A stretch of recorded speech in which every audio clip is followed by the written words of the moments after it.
안녕하세요. 친절미소 명인소장 김정숙입니다.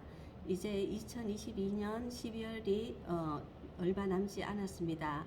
한 해의 마지막을 앞두고 이번 포스팅은 토지거래 허가구역으로 정했습니다. 부족한 부분 채워나가며 시작합니다.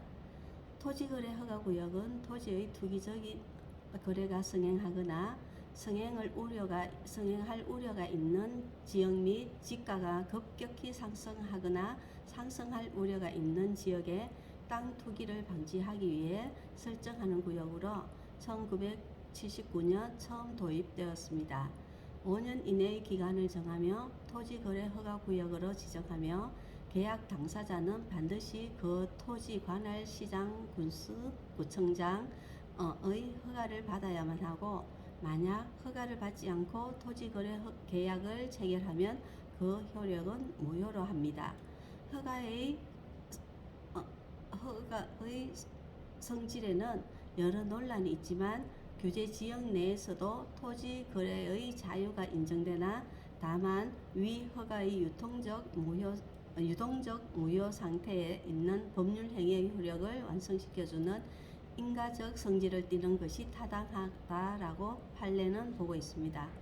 따라서 토지거래 허가는 인가적 성질을 띠는 것이므로 투기의 목적 등이 없는 이상 허가를 해주어야 한다고 보고 있습니다. 허가구역으로 지정되면 소유자가 본인이라도 마음대로 거래를 할 수가 없고, 특별한 이유가 없을 때에는 5년 범위 내에서 신고한 목적대로 이용해야 합니다. 이를 토지 이용 의무라고 하며 농입, 축산, 어업용을 비롯해 단독주택, 다중주택 공간은 제외입니다. 공동주택 역시 기숙사 제외입니다.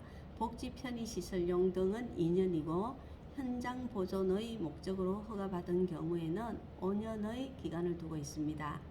만약 목적대로 이용하지 않는다면 상당한 기간을 정해 이행 명령을 부여하고, 명령 불이행 시 토지 취득 가액의 10% 범위 내에서 매년 이행 강제금을 부과하고 있습니다.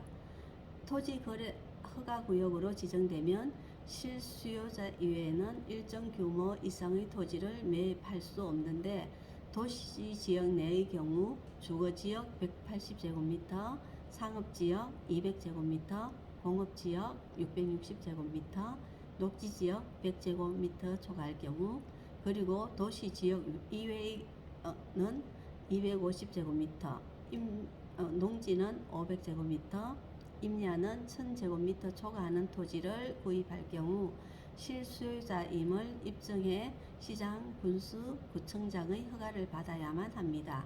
위반하면 2년 이하의 징역 또는 계약 토지 거래 가격의 30% 이하의 벌금을 물어야 합니다. 주거용 주택은 실거주 목적의 매입만 허용되며 매입 이후 2년간은 재매각 및 임대가 금지됩니다.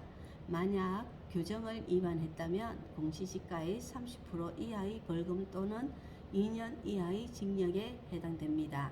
신탁 등기, 경공매로 인한 취득 명의신탁 해지, 정령, 허가구역으로 지정 전 매매계약 체결 시, 허가구역 지정 해제 시에는 토지거래 허가를 받지 않아도 됩니다.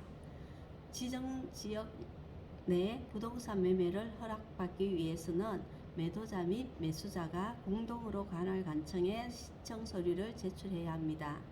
제출 서류는 계약승인 신청서, 이용계획서, 취득자금 조달계획서가 있으며, 농지를 취득할 때에는 농업경영계획서를, 임야를 취득할 때에는 임업경영계획서가 추가됩니다. 대리인이 신청할 경우에는 당사자의 임감증명서 각 한 통 및 위임장을 추가로 제출해야 합니다. 토지거래 허가구역이 해제되면 지자체의 허가 없이 자유롭게 토지를 사고 팔 수 있으며, 토지자금의 출처를 밝히지 않아도 되는 것은 물론이고 토지의 용도대로 사용하는지에 대한 당국의 감독도 받지 않습니다. 그럼 여기까지 토지거래허가구역의 의미와 해당 구역에서의 제한 면적에 대해 알아보았습니다. 안녕히 계십시오. 다음에 또 뵙겠습니다. 감사합니다.